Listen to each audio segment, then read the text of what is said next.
हमारा जन्म हुआ ये भाग्य के अधीन नहीं है, ये नवीन भाग्य निर्माण करने के लिए है। नहीं तो आदेश ही नहीं देते भगवान, पशुओं को आदेश नहीं दिया जाता क्योंकि वो भाग्य के अधीन है। राधे राधे आप सभी को। तो आज की इस वीडियो में हम प्रेमानंद महाराज जी से जानेंगे कि हम अपने भाग्य का निर्माण कैसे कर सकते हैं खुद से। तो आप अगर हमारे चैनल पर नए हैं तो प्लीज़ चैनल को सब्सक्राइब कर लीजिए और आइए सुनते हैं हम ये प्रवचन और जानते हैं अपने भाग्य के निर्माण के बारे में। आइए शुरू करते हैं। राधे राधे। केवल मनुष्य शरीर को आदेश दिया गया है, किसी देवता को भी आदेश नहीं दिया गया कि आप ये करो ये ना करो, क्योंकि वो वही करेंगे जो उनके सुकृत है, उसके अनुसार बस भोग भोगेंगे। आगे कुछ नहीं कर सकते, नवीन कर्म नहीं कर सकते, न नारकी भी कर सकते हैं, न स्वर्ग के कर सकते हैं। सब अपने अपने परिणाम को केवल भोग रहे हैं। यहाँ परिणाम उपस्थित करने का अवसर है। आप जो चाहो अपना परिणाम कर सकते हो। आप चाहो नरक जाओ, चाहे स्वर्ग जाओ, चाहे नारायण बन जाओ, जो चाहो कर सकते हो। मनुष्य शरीर है तो ऐसा शास्त्र स्वाध्याय और पंडिताई ज्ञान किस काम का जो भगवत प्राप्ति प्रारब्ध पे छोड़ दे। तो कुछ जन है जो शास्त्र स्वाध्याय करके या संतों की वाणी सुनकर इस विचार में आते हैं कि मुझे क्या करना चाहिए, परिवार का पोषण या भगवत प्राप्ति। दो विभाग कर लिए इसलिए खतरा है, निर्णय नहीं कर सकता। और सही पूछूं तो दो विभाग है नहीं, एक ही बात है। समझ जाओ तो वहीं वहीं भगवत प्राप्ति हो जाएगी। अब उसके विचार में आता है कि अभी तो ब्याह हुआ है, या अभी छोटे छोटे बच्चे हैं, या अभी बच्चों का ब्याह किया है, अभी नए हैं, क्या जाने संसार का मेरी आवश्यकता है, नहीं तो संसार इनको परेशान कर देगा। और वो अपने अहम जनित कर्ता भाव से ऐसा बंध जाता है कि निर्णय ही नहीं कर पाता।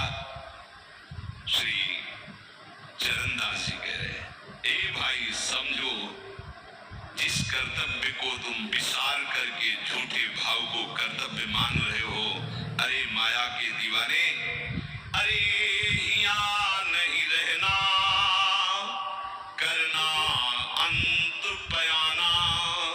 यहाँ से जाना है, यहाँ से जाना है। ये भूल जाते हैं, माया की ऐसी भूल भुलैया है कि हमें शरीर में राग और शरीर संबंधियों के राग में सुख मिलने लगता है और लगता है कि मैं अविनाशी हूँ। वैसे मैं तो अविनाशी ही है, पर विनाशी को लेकर मैं ये भूल कर बैठता है, और जिसको पकड़ा है वो सब विनाशी, सब विनाशी। गो गोचर जहाँ लग मन जाई, सो सब माया जानो भाई।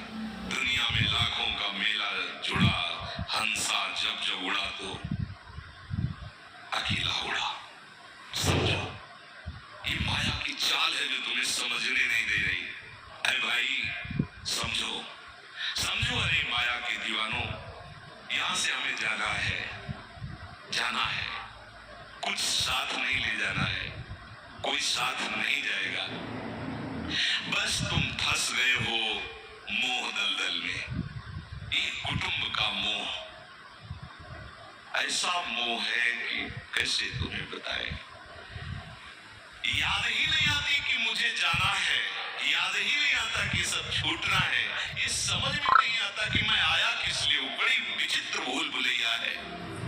मोह कुटुंब के अवसर खोयो, दो बातें आती हैं, परिवार का पालन पोषण, ये धर्म पालन करूं, या हरि का भजन करके भगवत प्राप्ति करूं। तो बोले मोह कुटुंब के अवसर खोयो। अवसर मिला है तुमने, भलो पायो दाम रे, चूकना अवसर प्यारे, भलो पायो दाम रे। बड़ा अच्छा अवसर मिला है भजन करने का, चूक गए तो फिर पछताना पड़ेगा।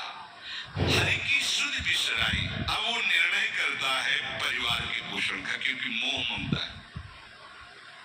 पीछे का हर बार सत्संग में कहते हैं कि पीछे का रास्ता एकदम बंद हो जाना चाहिए, कि आगे कोई भयावह स्थिति आवे तो लौटने का रास्ता नहीं रहना चाहिए। उपासक को पीछे का मार्ग बंद कर देना चाहिए। पर होता क्या है, अपने लोग बहुत कमजोर हैं, तो कदम ऐसे रखते हैं पर पीछे वाला पुष्ट बनाए रखते हैं कि अगर इधर थोड़ी भी आंच लगी तो कदम पीछे करके सुरक्षित हो जाए। वो सुरक्षित नहीं है, वो सुरक्षित नहीं है, वो असुरक्षा है। परिवार का राग, अन्य भरोसा, किसी देहधारी का भरोसा, किसी वस्तु, ये भरोसे लायक चीज है। अरे क्षण में बिगड़ जाने वाली चीज है। भरोसा तो हरि का है, भरोसा तो हरि गुरु चरण सेवा अनुसरो। ये भरोसा कभी तुम्हें विश्वासहीन नहीं होने देगा। ये भरोसा कभी धोखा नहीं, साधुते होए न कारज हानि, कभी तुम्हारा मंगल नहीं हो सकता। मोह कुटुंब के अवसर खोयो हरि की शुद्ध विश्राई। अब दिन तो बैल की तरह काम करने में व्यतीत हो रहा है और रात्रि नींद और भोग में समाप्त हो रही है। आठों पहर की 60 घड़ियां बेकार में इसने व्यतीत कर दी।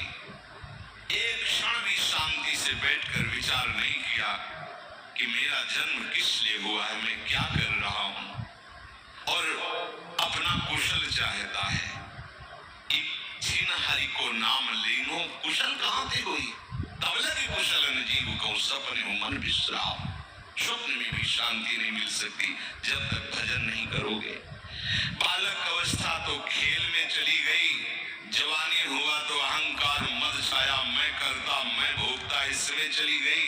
जब वृद्ध आया तो रोग और चिंताओं ने घेर लिया। इतना दुखी है कि वो सोच भी नहीं सकता कि मैं इनसे दूर होकर भजन कर लूं।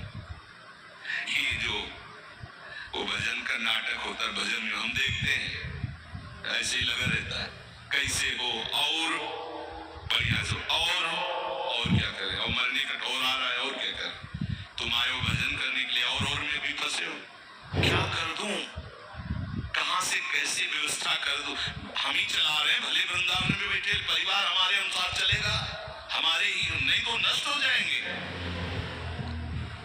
आए हैं वनवास करने के लिए, भजन करने के लिए, पूरा का पूरा प्रपंच दिमाग में पता लगता है। वृद्ध भय चिंता की उपजी दुख में कछु न सुहाता। अरे भूल क्यों रहे हो, चेतो। साधु चिताता है जगत को, चेतो। काल रूपी शिकारी धनुष पर विष का बाण चढ़ा चुका है, तुम ठीक निशाने पे हो, होश में हो जाओ। अगर कोई तुम्हें निशाने से बचा सकता है तो काल का भी महाकाल हरि बचा सकता है, दूसरा कोई नहीं।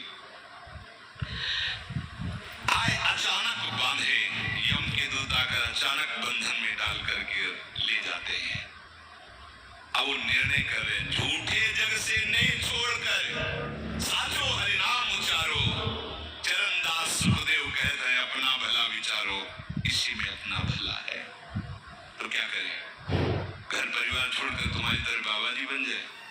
बाबा जी बनने से भगवत प्राप्ति नहीं होती। अगर आप बाबा जी बाहरी बात को ले रहे हैं तो उसको समझ लीजिए, बाबा जी बनने से भगवत प्राप्ति नहीं होती, प्रभु के होने से भगवत प्राप्ति होती। वो आप चाहे गृहस्थ वेश में रहकर बनो या आप विरक्त वे, 2 मार्ग शास्त्रों ने स्थापित किए हैं, वो प्रभु के लिए। अगर वेश बदल लिया है और परिवार का राग है, भोगों का राग है, संसार की सत्यता का भान हो रहा कि सब सत्य है, कोई फर्क नहीं पड़ता। वेश परिवर्तन से कोई फर्क नहीं पड़ता। गधे की पीठ में चाहे मिट्टी ला दो, चाहे कबाड़ ला दो, चाहे बेद ला दो, उसको बाहर से मतलब है। शरीर में चाहे लाल कपड़ा पहनो, चाहे सफेद पहनो, चाहे काला पहनो, चाहे नीला पहनो, चाहे पीला पहनो, ये तो वस्त्र है। आपका उद्देश्य क्या हुआ, आपका अपनापन कहां गया, ये खास बात है। कहीं ऐसा नहीं लिखा कि बाबा जी बनने से वो मोक्ष पद प्राप्त, नहीं।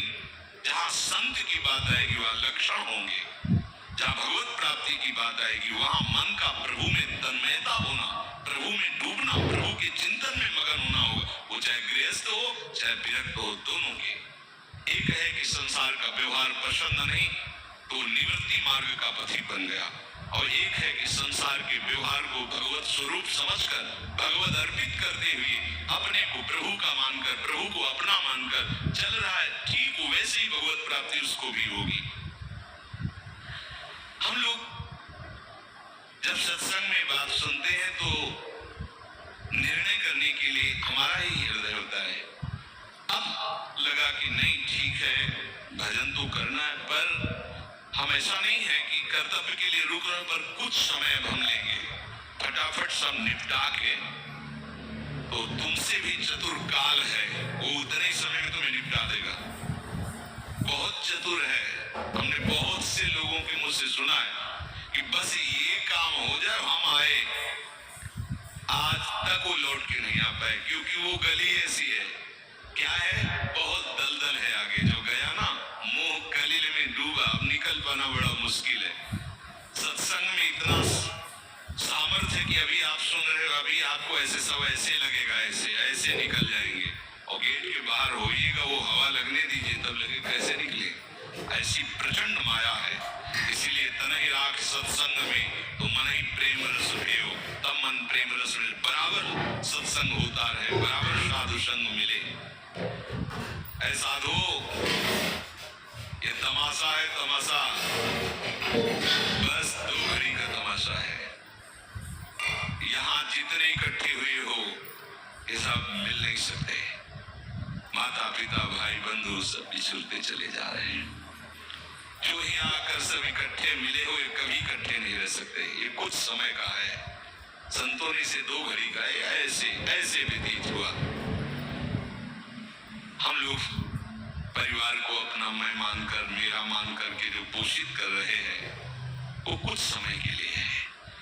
जैसे नाव नदी के ऊपर बाट बटाऊ आए, मिल मिल जुदे होए पल माही, आप को जावे।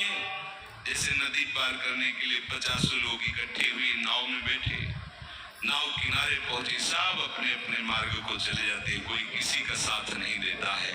ऐसे ही मृत्यु का समय आया, आप कितना भी प्यार करो, वो लौट के आपसे पूछने के लिए नहीं आएगा आप कैसे हो, या आपने कितना भी सबके लिए किया है। मोह से युक्त होकर अपना जीवन, विशेष जीवन आपने दे दिया, लेकिन आपकी क्या दुर्गति होगी किसी को कोई परवाह नहीं है। फूंक ताप के 10-5 दिन में वो जो दिन क्रिया हुई, इसके बाद सब मौज मस्ती में होते हैं। कोई तुम्हारा चिंतन, कोई तुम्हारा नाम नहीं लेगा, कोई तुम्हारे लिए आंसू नहीं पाएगा। वो अगर कोई रोता है तो हमने सुना है कैसे रोता है। आज तक हमने जो कहा वही इन्होंने पूरा किया, मतलब अपनी कामनाओं की पूर्ति के लिए रोता है। अब कौन हमारी बात सुनेगा। तुम कितना हमें चाहते थे, कोई नहीं उतना चाहता। क्या कह के रो रहा है, क्या कह के रो रहा है, अपनी कामनाओं की, स्वार्थ की पूर्ति के